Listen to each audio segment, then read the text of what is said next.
أعوذ بالله السميع العليم من الشيطان الرجيم. بسم الله الرحمن الرحيم. الحمد لله رب العالمين، والصلاة والسلام على أشرف الأنبياء والمرسلين سيدنا مولانا محمد وعلى آله وأصحابه وذريته أجمعين. السلام عليكم ورحمة الله وبركاته. Yang dimuliakan Tuan Imam kita, Imam muda kita, tuan-tuan dan puan-puan Allah SWT, alhamdulillah wa syukurillah, kita bersyukur kepada Allah SWT di atas segala kurniaan Allah Ta'ala kepada kita, dan kurniaan yang paling besar yang Allah Ta'ala berikan kepada umat manusia keseluruhannya tidak lain dan tidak bukanlah nikmat iman.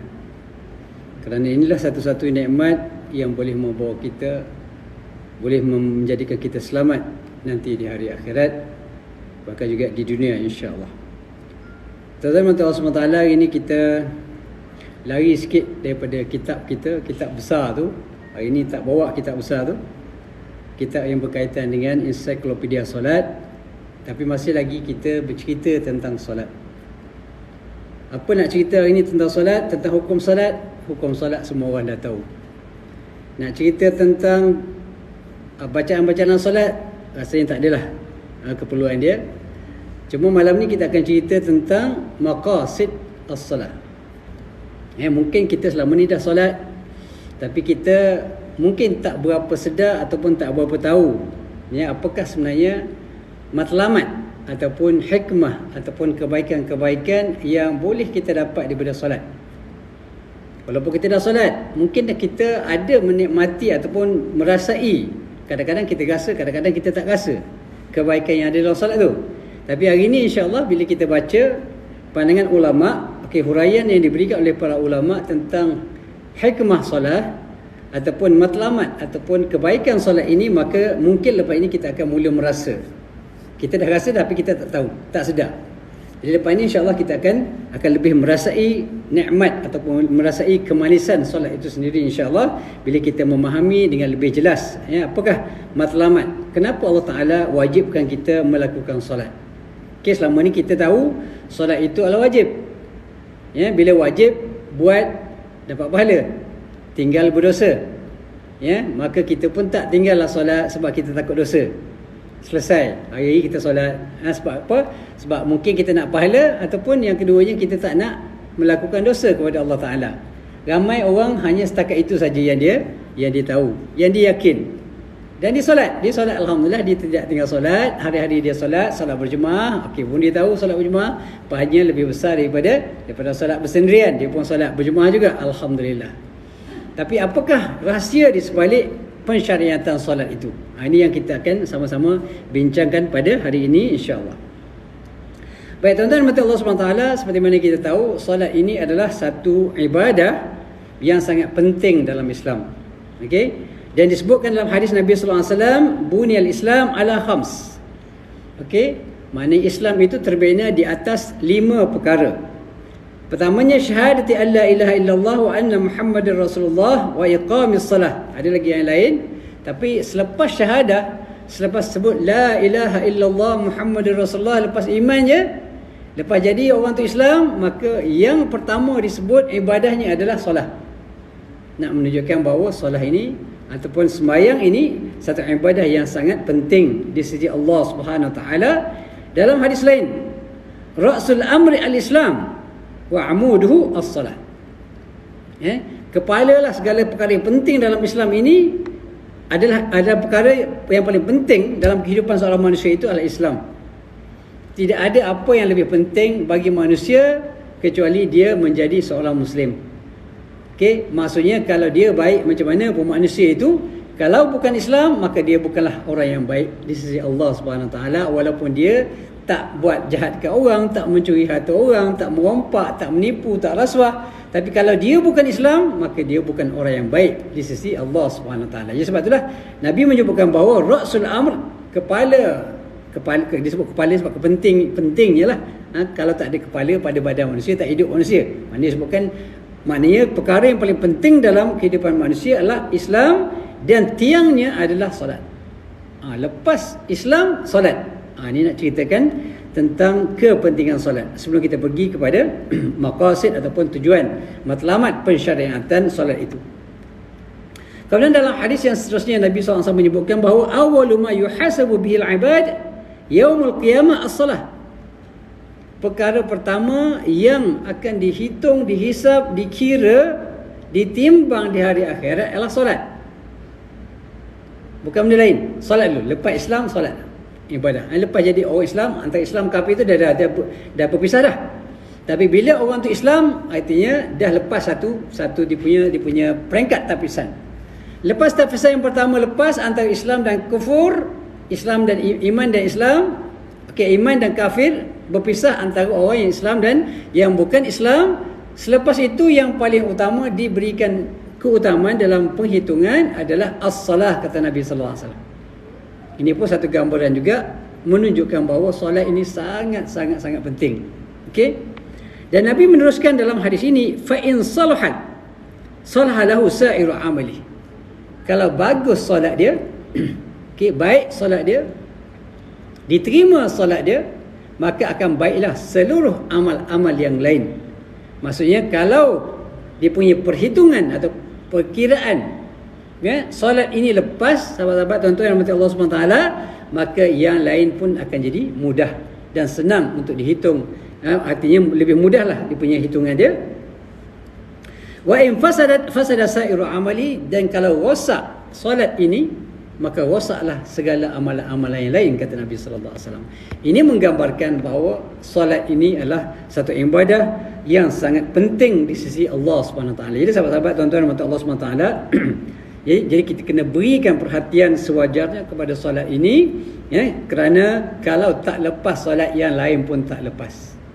Ya, kenapa tak lepas? Adakah amal-amal lain tidak dikira? Tak, semua amalan dikira. Sebab ini jelas disebutkan oleh Allah Ta'ala dalam ayat Al-Quran, فَمَنْ يَعْمَلْ مِثْقَالَ ذَرَّةٍ خَيْرًا يَرَهُ. Ya, pada siapa yang melakukan kebaikan walaupun sebesar zarah, dia akan dilihat, artinya akan dihitung, akan dimasukkan dalam mizan amalan dia, dikira juga. Tapi solat ini oleh kerana dia sangat besar pahalanya untuk kita lakukan kalau orang yang melakukannya, dan sangat besar dosanya bila orang meninggalkannya, maka seolah-olah amal-amal lain itu tidak bernilai. Okay? Sebab dosanya meninggalkan solat itu terlalu besar. Tak, maknanya kalau kita letak atas dacing lah contohnya, sedekah bagus, pergi haji apa semua sekali, kalau nak banding dengan solat ini, dia sangat besar, sangat berat timbangan dia. Artinya kalau tak tinggal solatnya, berat dia sangat hebat, sehingga kan amal-amalan baik itu seakan-akan tidak dapat menandingi maknanya dia punya beratnya dosa yang meninggalkan solat ini. Artinya kalau kita buat benda yang besar, kalau benda yang baik-baik kecil kita tak nampak. Jadi nampaknya adalah keburukan-keburukan, dosa-dosa yang sangat besar kerana meninggalkan solat. Sebab itulah dikatakan bila rosak solat ini, artinya kalau rosak itu, kalau solat itu tidak diterima, ataupun orang yang tidak melakukan solat, maka dosanya sangat besar sehingga kan amal-amal kebaikan yang lain itu seakan-akan tidak ada nilainya di sisi Allah Subhanahu Wa Taala. Jadi sebab itulah urusan solat ini adalah urusan yang sangat perlu kita berikan perhatian. Okey. Baik tuan-tuan dan Allah Subhanahu Wa Taala, kita dah tahu betapa pentingnya solat ini dalam kehidupan kita sebagai seorang muslim. Maka sekarang kita akan lihat, ya, apakah maqasidnya, apakah tujuan Allah Ta'ala mewajibkan solat ini kepada kita semua. Baik, yang pertamanya disebutkan di sini ialah antara maqasid as-salat ialah zikrullahi ta'ala. Jadi rupanya Allah Ta'ala suruh kita solat ni, pertamanya nak suruh kita ni supaya ingat Allah. Okay? Kalau amal-amalan baik, amalan yang lain juga kita ingat Allah. Tapi solat ini satu ibadah yang berjadual. Ya, yang berjadual, kena ingat sokmo. Mana setiap 5 hari sekurang-kurangnya kita wajib ingat Allah sekurang-kurangnya. Ya, kalau kita ingat masa lain tu alhamdulillah, itu bonus lah. Ya, kalau contohnya antara subuh dengan zuhur, kita buat kerja, dan masa kita buat kerja tu kita ingat Allah, kita zikrullah, kita buat zikrullah juga, kita ingat Allah Taala juga. Okey, kita baca Quran juga antara solat subuh itu dengan zuhur, maka alhamdulillah, itu satu bonus. Tetapi sekurang-kurangnya bagi orang Islam, kalau dia boleh buat yang wajib 5 kali sehari semalam pun, maka itu sudah menunjukkan bahawa dia sebenarnya telah pun mengingati Allah Subhanahu Wa Taala. Dan ini jelas disebutkan oleh Allah Subhanahu Wa Taala dalam Al-Quran, wa aqimis salata li dzikri. Tunaikanlah solat itu untuk kamu mengingati aku. Jadi jelas disebutkan oleh Allah Ta'ala dalam ayat ini bahawa solat itu antara tujuannya adalah untuk apa? Adalah untuk kita mengingati Allah Subhanahu wa Ta'ala. Baik. Itu yang pertama, tuan-tuan. Ya? Sebab dalam kita beribadah ini, artinya kita dalam solat ini kita amalan yang kita lakukan dalam solat itu semuanya adalah bertujuan untuk apa? Untuk mengingati Allah Subhanahu taala dan juga at-taqarrub ilaihi wa tajdidil ahdi ma'hu. Ada beberapa perkara di sini. Pertamanya kita sebut Allah, mengingati Allah. Itu yang pertama. Yang kedua, dengan kita mengingati Allah, maka kita akan dekat dengan Allah. Macam juga kalau kita sayang dengan seseorang, maka kita selalu sebut nama dia. Betul Allah? Kalau kita sayang dengan anak kita, kita selalu sebut nama dia. Kita sayang ayah kita, kita sebut nama ayah kita. Kita sayang isteri kita, kita selalu sebut nama dia. Yang tak kahwin lagi, boyfriend dia tak lekang daripada mulut dia untuk menyebut orang yang dia sayang. Samalah dengan Allah Subhanahu taala. Maksudnya kalau kita sayang dengan Allah Ta'ala, maka kita sentiasa menyebut nama dia. Bila sebut nama, makin dekatlah kita dengan Allah Subhanahu Ta'ala. Ya, bila kita tak sebut Allah, maka jauhlah kita daripada Allah Ta'ala. Jadi antara keadaan untuk mendekatkan diri kita dengan Allah, ya, supaya Allah Ta'ala dekat dengan kita, memang Allah Ta'ala memang dekat dengan kita. Cuma kita kadang-kadang jauh daripada Allah Subhanahu Ta'ala. Jadi caranya macam mana? Caranya ialah tunaikan solat, kerana solat itu boleh menghampirkan diri kita pada Allah SWT.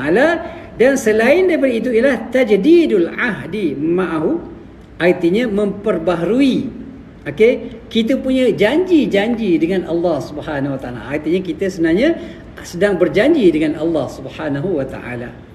Jadi bila janji ni, tuan-tuan, sahabat-sahabat yang mati Allah Subhanahu Wa Taala, kadang-kadang kita lupa janji kita.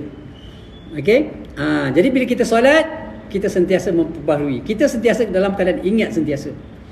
Tadi subuh dah ingat Allah Ta'ala. Itu seolah macam janji kita lah. Janji itu macam kita punya apa? Kita perjanjian kita. Janji macam perjanjian lah. Kita kata ada jadual dia. Kalau kita kata kuliah, sebagai contoh. Kuliah. Pukul 8 kuliah. Jumpa. Itu janji lah tu. Bila kita tunaikan janji kita, kita jumpa pensyarah. Boleh bicara cerita. Kemudian ada pula janji, besok pula tutorial pula. Contohnya kan. Itu perjanjian kita. Jadi janji kita dengan Allah Ta'ala ialah sekurang-kurangnya kita kena jumpa Allah Ta'ala setiap hari 5 kali. Itu perjanjian kita. Kita jumpa pagi tadi subuh, Alhamdulillah dah jumpa sekali. Lepas tu sampai zuhur kita jumpa lagi dengan Allah Ta'ala. Masya Allah, tuan-tuan. Bayangkan kalau kita lah hidup dunia ni dapat jumpa dengan Agong lah contohnya kan. 5 kali sehari. Dahsyat, tuan-tuan. Yang orang respect kita. Walaupun bukan kita yang agung. Agung tu agung lah. Kita ni cuma boleh pergi, boleh duduk sembang-sembang dengan agung. Masya Allah. 5 kali sehari, tuan-tuan. Bayangkan betapa hebatnya kita. Sebab tak ramai orang boleh buat macam tu dalam dunia ni. Orang yang kerabat-kerabat lah, yang sangat dekat. Jadi begitu juga kita nak rapat dengan Allah Ta'ala ni, maka kita kena tunaikan solat. Bila kita tunaikan solat, maka kita adalah orang yang hampir dan dekat dengan Allah SWT. Macam kerabat lah. Walaupun kita bukanlah kerabat, maksudnya ibaratnya kalau di dunia ni macam kerabat lah. Orang yang boleh berdamping dengan orang besar, orang hebat-hebat ni, maka automatically dia juga jadi hebat. Sebab itulah kalau kita nak jadi hebat, ataupun sekurang-kurangnya nampak hebat lah. Bila kita berdamping dengan orang-orang hebat, maka insya-Allah kita boleh menumpang kehebatan dia. Jadi insya-Allah. Jadi sama juga dengan Allah Subhanahu taala. Jadi kalau kita nak dekat dengan Allah Subhanahu taala, maka kita kena mendampingi Allah Subhanahu taala, dan antara keadaan untuk mendampingi Allah taala ialah dengan cara kita menunaikan solat. Maknanya kalau kita tak solat, artinya kita telah jauh daripada Allah Subhanahu wa taala. Semakin jauh kita daripada Allah Subhanahu wa taala, yang mendekati kita adalah syaitan. Mudah aja. Kalau kita dekat dengan Allah, syaitan akan jauh daripada kita sebab syaitan takut dengan Allah. Tapi kalau kita dah jauh daripada Allah, maka yang dekati kita adalah syaitan. Sebab itulah bila orang dah mula tinggalkan solat, maka dia akan terlibat dengan banyak benda-benda kemaksiatan. Sebab apa? Tidak ada orang yang melindungi. Tidak ada Tuhan yang melindungi dia, sebab yang menjaga dia adalah syaitan, bukan lagi Allah SWT yang melindungi dia. Sebab itulah kita sentiasa kena mendekatkan diri kita dengan Allah SWT. Sebab itulah hari ini kita tengok, tuan-tuan, apa-apa benda pun kita dapat lihat di hadapan mata kita. Orang yang berjaya dalam kehidupan dia, dalam bisnes ke, kebanyakan orang yang rapat dengan orang-orang yang ada kedudukan. Kenapa tu? Orang kata kabel kan. Kabel ni kadang-kadang ada yang syar'i, ada yang tak syar'i. Okey, yang syar'i itu artinya dia kabel, kebetulan dia baik dengan orang besar dan dia ada kelayakan, lebih mudah lagi kalau dia nak dapat kerja atau nak dapat projek. Okey, tapi ikut saluran lah, tapi ada peluang, lebih bagus peluangnya. Contohnya lah, ini dunia. Tapi kalau orang yang ada kelayakan, tapi dia tak kenal orang-orang yang ada kedudukan, payah sikit. Maknanya persaingan tu sangat hebat. Begitulah keadaan dunia yang boleh kita lihat hari ini. Dan kedudukan sama juga keadaannya kalau kita ada hubungan yang rapat dengan Allah SWT, maka semuanya akan jadi mudah. Sebab semuanya berada di tangan Allah SWT. Bila kita rapat dengan Allah Ta'ala, apa-apa semua kita memohon direct dengan Allah SWT. Tidak macam kita, contohnya macam agama-agama lain yang perlu melalui padri dan sebagainya. Kita tak, tuan-tuan. Kita boleh direct dengan Allah. Kita boleh direct dengan Allah tanpa ada perantaraan. Kita tak perlu rasa hina, kita tak perlu rasa kita ni rendah diri, kita tak perlu rasa kita ni tak layak. Semua hamba adalah layak untuk terus bermunajat, terus berdoa, terus menghadap Allah SWT, terus meminta dengan Allah SWT. Jadi bila kita solat ni, artinya kita memperharui perjanjian kita. Jumpa sekali dengan Allah Ta'ala, satu perjanjian, satu appointment lah, macam appointment lah. Pagi dah jumpa appointment subuh tadi, kemudian ada appointment pula, kita memperbaharui sentiasa. Jadi inilah di antara apa dia? Di antara maqasid ataupun tujuan kenapa Allah SWT, kenapa Allah SWT mewajibkan kita untuk apa dia? Untuk kita melakukan solat ataupun mengajarkan solat dengan cara yang telah ditetapkan. Itu yang pertama, menyebut dan mengingati Allah Ta'ala, itu satu maqasid dia. Baik, kemudian yang keduanya, maqasid yang kedua ialah ta'zimullah Ta'ala, mengagung dan membesarkan Allah Subhanahu Wa Ta'ala. Sebab kita solat ni tuan-tuan, bukan hanya kita mengingati Allah, tapi dalam solat kita itu kita mengagungkan Allah. Macam mana mengagungkan Allah? Apa beza antara ingat Allah dengan agung Allah? Lain, tuan-tuan. Ingat Allah bila kita sebut nama Allah, kita zikrullah, itu mengingati Allah. Tapi mengagungkan Allah bila? Bila dalam solat itu kita rukuk, itu mengagungkan Allah. Bila kita sujud, itu adalah mengagungkan Allah. Tapi dalam masa sama, dia adalah termasuk dalam mengingati Allah. Tapi itu perbuatan itu sebenarnya kita mengagungkan. Macam contohnya, kalau kita pergi jumpa orang besar, contohnya tuan-tuan, kalau raja kena sembah, itu kaedah mengagungkan raja-raja. Kalau bukan raja, menteri ke apa semua, mungkin kita kena tunduk sikit. Kita jumpa pesyarah, kita tunduk sikit. Contoh kita jumpa orang tua, kita tunduk sikit. Jumpa mak ayah kita salam, cium tangan dia. Itu kaedah kita membesarkan, mengagungkan dia, memuliakan dia.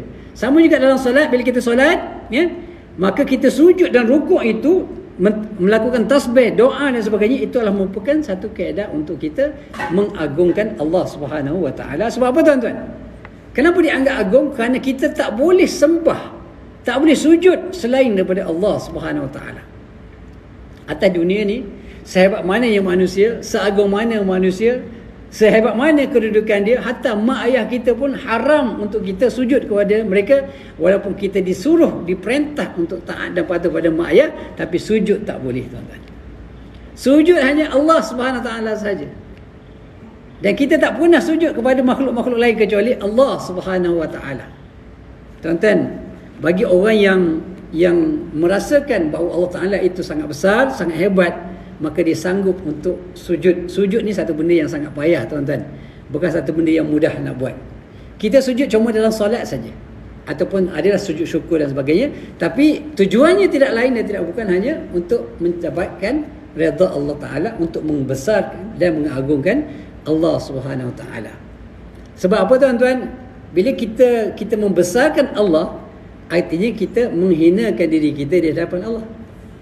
Bila kita besarkan orang ataupun siapa pun kita besarkan, artinya kita ni rendah daripada dia. Secara umumnya macam tu. Okey? Sebab jarang berlaku orang yang besar menghormati orang yang bawah. Jarang berlaku. Okey? Dan kita orang bawah ini yang menghormati orang yang di atas. Biasanya macam tu. Sama juga bila kita mengagungkan Allah Ta'ala, secara automatik kita mengakui kelemahan kita. Kita mengakui kedhaifan kita, kekurangan kita. Dan sebab tu kita boleh sujud kepada Allah SWT kalau sebab kita rasa kita ni layak sujud pada Allah. Sebab kita rasa kita ni kerdil, kita ni kecil, kita ni lemah, kita ni banyak kekurangan. Sebab tu kita boleh sujud pada Allah SWT. Tapi bagi orang yang rasa dia besar, ini sebab tu di antara sebab kenapa dosa meninggalkan solat ini sangat besar adalah kerana orang yang enggan solat itu artinya dia rasa takabur diri dia. Dia rasa dia besar. Dia rasa dia hebat. Dia rasa tak perlu sujud pada Allah SWT sebab segala-galanya dia dapat. Ini masalah dia. Sebab itulah orang yang tidak solat ni dianggap orang yang takabur. Orang yang besar diri, bangga diri. Dia tak nak sujud pada Allah Ta'ala, ingkar. Sebab apa? Sebab dia rasa dia hebat, dia ada segala-galanya. Dia dapat segala-galanya. Dia ada kekayaan, dia ada kemewahan, dia ada kedudukan, ada kuasa yang sangat luar biasa. Maka dia rasa dia seakan-akan macam Tuhan, tak perlu sujud lagi pada Tuhan lain. Ni berlaku pada manusia. Sebab tu ramai hari ni tuan-tuan, ramai ini manusia yang tidak sujud pada Allah. Yang tidak sujud pada Allah Ta'ala itu yang kafir. Dan yang kafir itu memang confirm tak sujud pada Allah Ta'ala lah. Kalau selalu figure yang saya sebut, jumlah rakyat penduduk dunia hari ini ada lebih kurang 7 bilion yang sujud pada Allah SWT, yang Islam tu. Yang Islam pun ramai tak sujud. Yang tak solat ramai lagi tu. Ini cerita kalau sujud betul-betul ni orang Islam yang sujud tak ramai tuan-tuan. Tapi yang tak sujud, confirm tak sujud adalah 5.5 bilion lebih kurang. Yang tak sujud, yang tak kabur dengan Allah, yang tak tunduk, yang tak jadi Islam lah secara umumnya. Sebab bila tak Islam, dia tak tunduk pada Allah Ta'ala. Bila tak tunduk, artinya dia tak kabur kepada Allah. Dia tak nak terima Allah yang sebagai Tuhan dia. Dia tak nak sujud pada Allah. Daripada yang 1.5 bilion yang Islam tu pun, ramai lagi yang tak sujud pada Allah Ta'ala juga. Jadi sebab itulah solat ini satu ibadah yang sangat penting. Artinya kalau kita tak solat ni, menggambarkan kita seorang yang mempunyai sifat yang sangat buruk, yang takabur kepada Allah Subhanahu wa taala. Baik. Kemudian selain daripada itu di antara maqasid dalam solat itu ialah juga al-khudu' lillah wal inqiyadu lahu. Maknanya tunduk pada Allah Taala dan mengikuti perintah Allah Subhanahu wa taala. Okey, sebab apa? Sebab dalam solat ini dia ada undang-undang, ada peraturan dia. Dia bukan boleh main redah ikut suka kita je. Nak solat macam mana tak? Dia ada undang-undang, ada peraturan. Artinya contoh, nak solat kenapa? Kena pastikan kita bersih. At-taharah kena jaga. Tidak boleh ada najis tuan-tuan dekat pakaian kita. Tak boleh. Itu syarat yang dibuat oleh Islam, oleh agama kita. Itu syarat yang ditetapkan oleh Allah Subhanahu Wa Taala. Wajib bersihkan pakaian daripada benda-benda kotor. Dah bersih, tak cukup. Nak kena ambil wuduk. Padahal kalau tengok zahirnya tak nampak beza pun antara orang yang ambil wuduk dan orang yang tak ambil wuduk. Sama je. Tapi syarat dia sah. Untuk diterima solat kita wajib ada wuduk. Kita patuh tak? Patuh. Kita kata tak boleh pakaian kena najis. Asal kena najis kita tukar pakaian kita. Kita basuh pakaian kita. Punyalah taat tu. Kenapa tu? Kenapa kita perlu tukar pakaian bila kita nak solat? Sebab arahan Allah Ta'ala begitu. Arahannya kalau kamu solat, pakaian kamu kotor, tak sah solat kamu, maka kita sanggup tukar. Walaupun baru pakai tadi, angkat pakaian, tiba-tiba lalu kat situ cicak berak, pom kena baju. Tukar terus tuan-tuan, ataupun terus pergi basuh. Punya taat kita. Mana untuk apa tu? Untuk kita nak solat. Tanda ketaatan kita kepada Allah Ta'ala bermula daripada situ lagi. Daripada mula kita wuduk, jaga kebersihan pakaian kita, jaga kebersihan tubuh badan kita, dan pastikan kita berwuduk, taat daripada awal peringkat itu sehinggalah kita masuk solat. Itu tanda ketaatan kita kepada Allah SWT. Kemudian solat pula, tak boleh ikut kita je. Solat kena ikut. Allahu Akbar, kena takbir. Ikut rukun-rukun dia. Tak ikut tak sah, ditolak. Taat satu-satu tuan-tuan. Satu. Allahu Akbar. Lepas walaupun kita logat macam mana, bawa Kelantan kata logat lagi mana pun, kena baca juga. Contoh ni kan, Fatihah tak sempat baca ni, sibuk. Tapi kena baca, kena habiskan juga. Tidak, tak sah. Kita mau baca juga, sibuk baca, habiskan juga. Yang lain tu tak pula. Yang lain tu asal ada tomak ninah jalan lah. Yang wajib-wajib tu tahiyat, sibuk ni nak kapal terbang, nak tolak nak terbang kan, kena habiskan juga. Contohnya, maknanya kita punyalah taat kita. Sebab apa? Sebab kita nak tunaikan solat ini mesti mengikut apa yang ditetapkan oleh Allah Subhanahu Wa Taala. Itu dia punya kita tengoklah, dia punya tahap ketaatan kita ni kepada dalam solat ini sangat sangat hebat tuan-tuan. Sebab apa? Sebab kita tunduk terus 100%, tunduk setiap apa yang diperintahkan oleh Allah SWT. Tak ada yang miss. Tak ada yang miss. Daripada awal takbiratul ihram sampai salam, semua kita follow. Kan?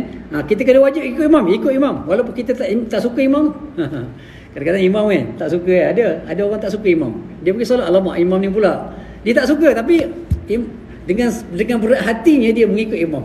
Kan? Walaupun dia tak suka kat imam tu, kalau dalam hal lain dia memang tak ikut lah, lari lah. Nampak imam lagi kan. Contohnya dia tak suka kat imam tapi imam kita insya-Allah dia sukai. Bacaan pun bagus alhamdulillah. Jadi kalau kita tak suka dengan imam tu sekalipun, bila imam rukuk wajib dia rukuk dan dia rukuk walaupun dia tak suka dekat imam tu. Itu kehebatan. Punyalah ketaatan kita sangat luar biasa tuan-tuan dalam kita menunaikan solat kepada Allah Subhanahu Wa Taala. Jadi sebab itulah ulama menyebutkan bahawa kalau sekiranya kita mampu bawa disiplin yang ada dalam solat ini keluar solat, maka kita jadi manusia yang sangat hebat di sisi Allah Subhanahu Wa Taala. Sebab apa? Dalam solat kita tak buat maksiat tuan-tuan. Dalam solat kita tunduk, mata kita masya-Allah tunduk tengok tempat sujud je. Punya letakannya, tak tengok kiri kanan pun. Walaupun yang kita tengok kiri kanan tu tak haram pun. Tak ada benda-benda yang haram pun kita tengok kiri kanan tu. Tapi tak tengok tuan-tuan. Straight. Bismillah. Hati khusyuk. Baca masya-Allah. Kalau kita boleh dapat lakukan perkara yang sama, mata kita jaga macam kita jaga dalam solat, selamat dunia ni tuan-tuan. Selamat dunia ni. Akan tidak adalah kes-kes zina, tidak akan ada kes-kes maksiat. Sebab apa? Semuanya bermula daripada mata. Kata dari mata turun ke hati. Kan? Hari ni banyak macam-macam. Buka handphone pun macam-macam boleh ada. Kan? Dulu kita takut anak-anak kita rosak di luar solat, ada luar daripada rumah. Sekarang dekat rumah pun boleh rosak anak-anak kita. Berhati-hati tuan-tuan. Handphone ni sangat bahaya. Kalau nak bagi handphone boleh. Kalau budak-budak umur yang belum 18 tahun tu, janganlah bagi internet. Kalau nak bagi internet juga, kontrol dia. Kena berada di dalam kawasan-kawasan yang boleh dilihat oleh mak ayah dia. Jangan bagi handphone yang ada internet, duduk bilik seorang-seorang, umur baru 10 tahun, 12 tahun. Sangat-sangat bahaya tuan-tuan. Budak-budak ni dia search je, pergi Google cari semua dapat. Sangat bahaya. Sangat bahaya. Baik tuan-tuan. Jadi berbalik kepada apa yang kita sebutkan tadi, bahawa dalam solat ini memang ketaatan kita sangat-sangat luar biasa, dan itu adalah bukti kita mentaati Allah Subhanahu Wa Taala. Baik. Selain daripada itu, di antara maqasid asy-syariah juga ialah tazkiyatun nafs. Membersihkan jiwa kita, membersihkan hati kita. Okey, kerana apa? Kerana apabila kita solat sebenarnya, bila kita solat, contohnya kita sujud. Sujud artinya kita menghinakan diri kita. Itu membersihkan jiwa lah tu. Membersihkan jiwa kita daripada sifat-sifat takabur, sombong, bongkak dan sebagainya.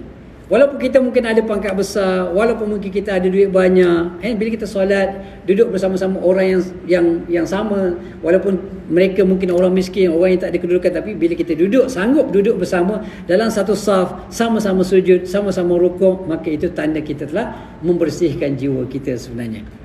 Sama ada kita sedar ataupun tak sedar. Cuma kena rasa lah benda tu. Kalau pergi dengan solat juga, dengan bongkak, dengan takabur, aku ni orang hebat, sentuh sikit pun dah jeling lain macam, contohnya lah. Sebab orang besar kan, orang besar ni kadang-kadang dia macam tu perangai dia, nak buat macam mana. Okay? Baik.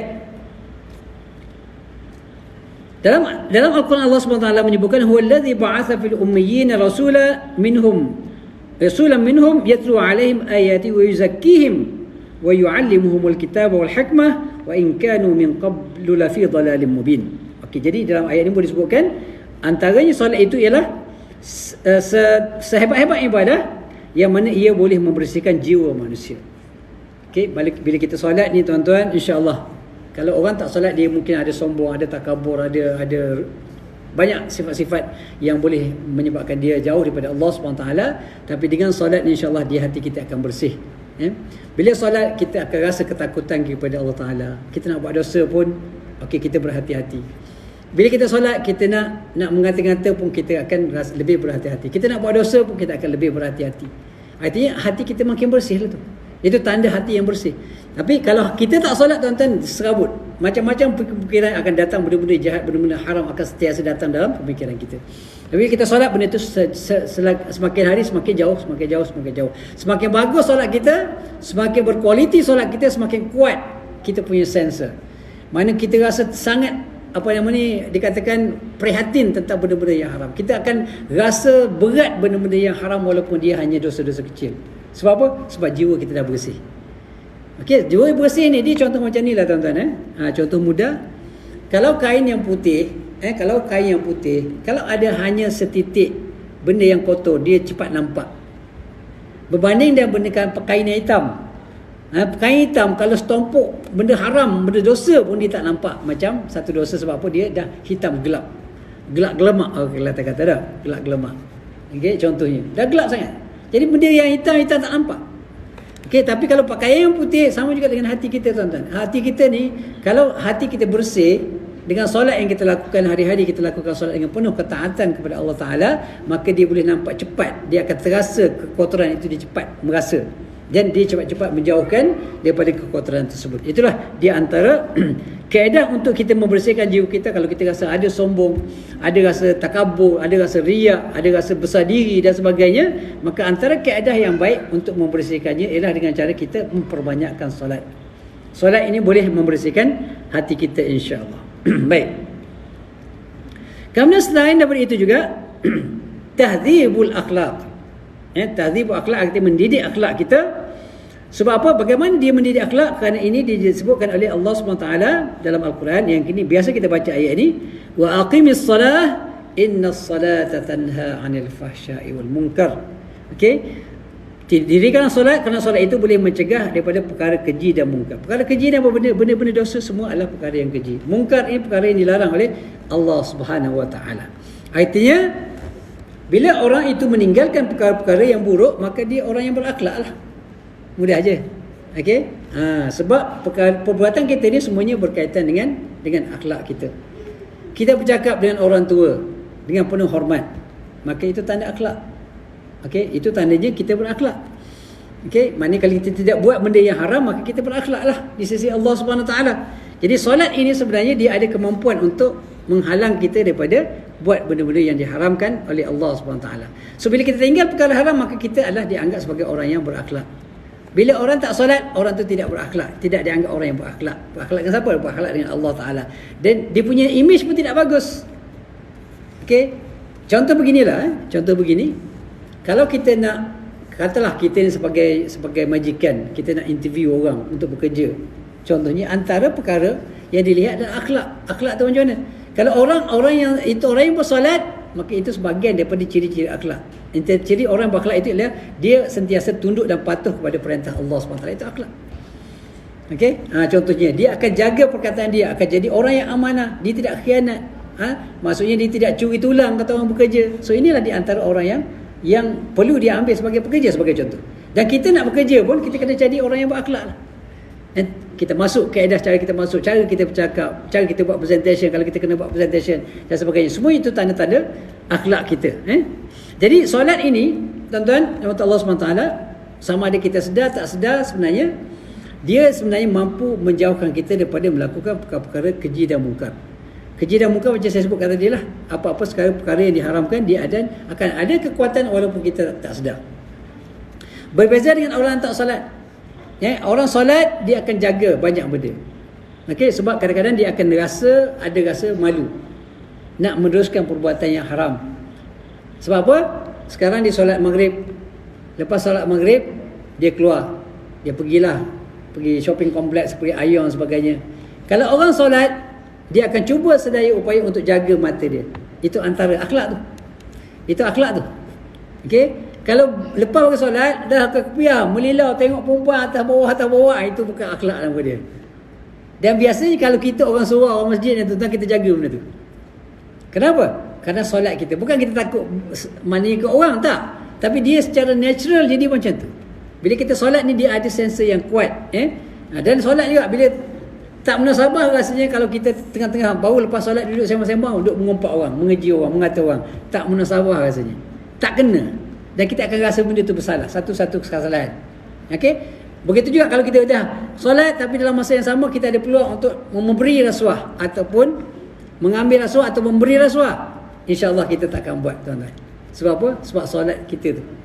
Solat itu maknanya mampu untuk mencegah kita daripada melakukan benda-benda yang haram di sisi Allah SWT. Kalau cuma persoalannya sekarang ni, ada orang tanya, Ustaz, kenapa ada orang solat tapi mereka terus-menerus membuat maksiat? Ada tuan-tuan. Satu kisah saya pernah baca dulu lama-lama lah. Kisah wanita yang melacurkan diri. Pelacur. Okay. Dia pelacur tapi sangat taat solat. Tak tinggal solat, tuan-tuan. Ini satu artikel lah yang ditulis. Tak tahulah macam mana dia orang dapat berita ni, tapi ada satu kisah ditulis begitulah. Ya. Jadi bila ada kliennya, bila masuk waktu dia kata, okey, tunggu sekejap. Ni klien nak melakukan zina ni, nak pelacur, saya solat dulu, kata dia. Okay. Dia pun solat. Dah solat, wassalamualaikum. Okey, dia pun okey. Jom. Ada yang macam tu, tuan. Okey, kenapa jadi macam tu? Okey, ada perkara yang tak kena di situ. Okey.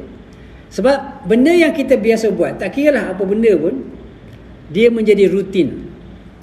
Itu masalah dia. Okey, solat itu bagus, tapi solat itu dianggap sebagai satu rutin. Rutin yang kita buat seumur.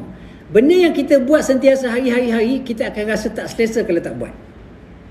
Hanya setakat itu. Okey, tapi isi sebenarnya tidak ada dalam solat. Kekuatan sebenarnya tidak ada dalam solat kerana mungkin tidak ikhlas antaranya, mungkin tidak ada penghayatan, mungkin mungkin tidak ada kekhusyukan dalam solat. Dia solat jadi rutin lah. Orang yang biasa buat satu benda, dia akan rasa salah. Contohnya, katalah contohnya macam gosok gigi kan. Gosok gigi lah. Hari-hari kita gosok gigi, satu hari tak gosok gigi, rasa macam rimah tak? Rasa macam alamak, masalah betul lah. Sebab apa? Sebab kita dah biasa benda tu. Kalau tinggal dosa tak dosa pun. Tapi oleh kerana kita biasa buat benda tu, kita nak buat benda tu. Walaupun dia tidak melibatkan dosa pahala pun, contohnya lah. Sebagai contoh. Jadi benda solat ni sama juga. Kalau kita dah biasa solat, kita akan rasa tak boleh tak solat. Tapi kita kadang-kadang tak rasa takut pun kalau tinggal solat. Kita tak rasa takut dosa pun. Tapi kita tak tinggal tu sebab apa? Kita rasa dah selalu buat sangat, dah bertahun-tahun buat. Tinggal tu masalah, rasa tak selesa. Ada orang yang macam tu.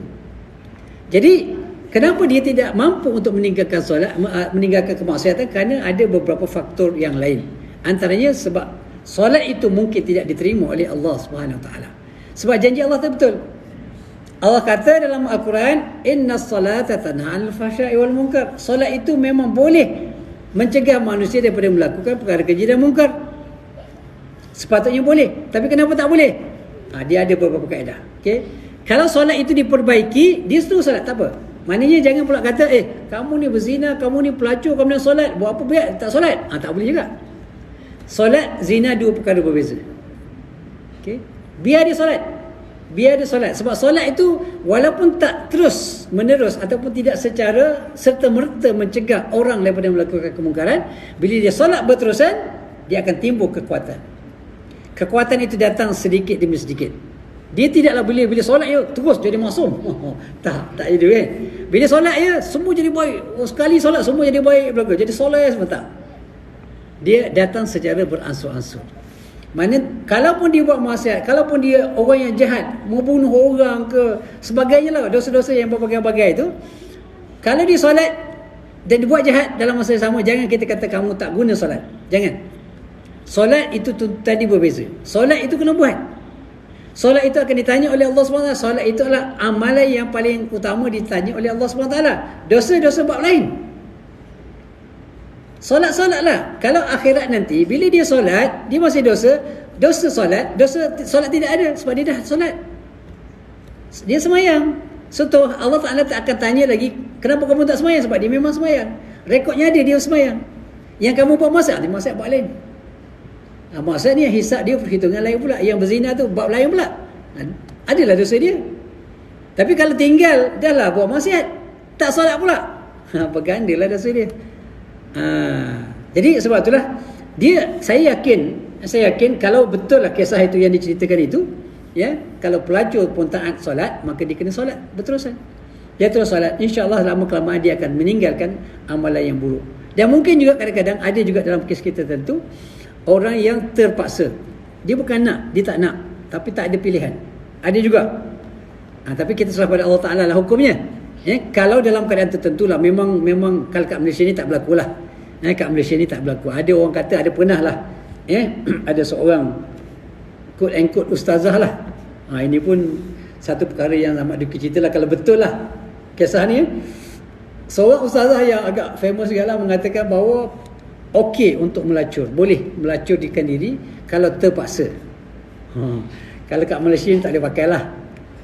Sebab Malaysia ni tak ada orang yang boleh kata, oh saya tak ada kerja dah, cari puas dah cari buat. Kalau saya tak melacurkan diri, saya tak boleh makan. Tak ada. Tak boleh kata kat Malaysia. Sebab macam-macam kerja boleh dapat. Even Malaysia tak payah kerja pun, pergi minta sedekah pun, insyaAllah kalau betul-betul ikhlas minta, orang akan bagi. Boleh makan insyaAllah. Tak akan kebulur punya.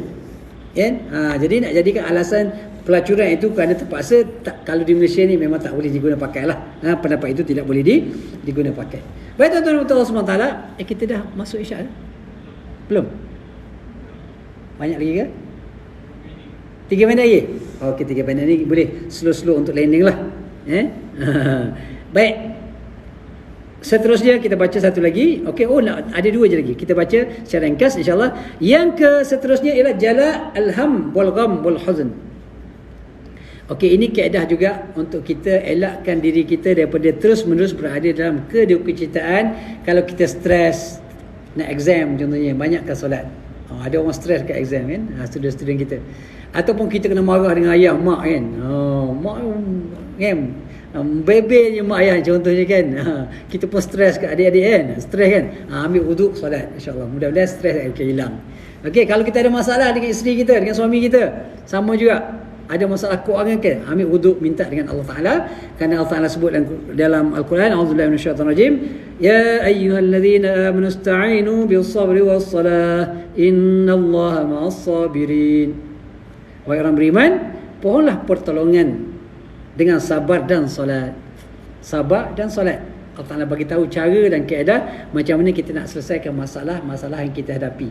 Innallaha ma'as-sabirin. Allah itu bersama orang yang sabar. Jadi kalau ada masalah, carilah penawar dia, dan penawar dia ada dalam solat. Okey. Baik, yang terakhirnya ialah ghaza atau ghiza ar-ruh, artinya itu adalah makanan roh kita. Kalau tubuh kita nak makan nasi, bila 4-5 jam tak makan rasa lapar, itu makanan jasmani kita, tubuh badan kita. Tapi roh perlu makanan, dan antara makanan yang boleh menguatkan roh kita, menyegarkan roh kita, tidak lain dan tidak bukan adalah solat kita.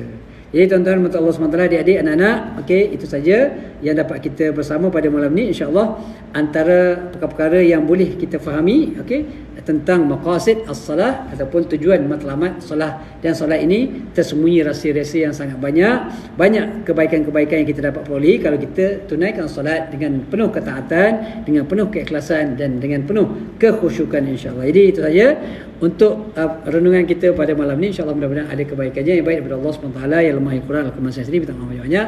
Aku qauli hadza wa astaghfirullah li wa lakum. Wassalamualaikum warahmatullahi wabarakatuh. Jumpa lagi insya-Allah.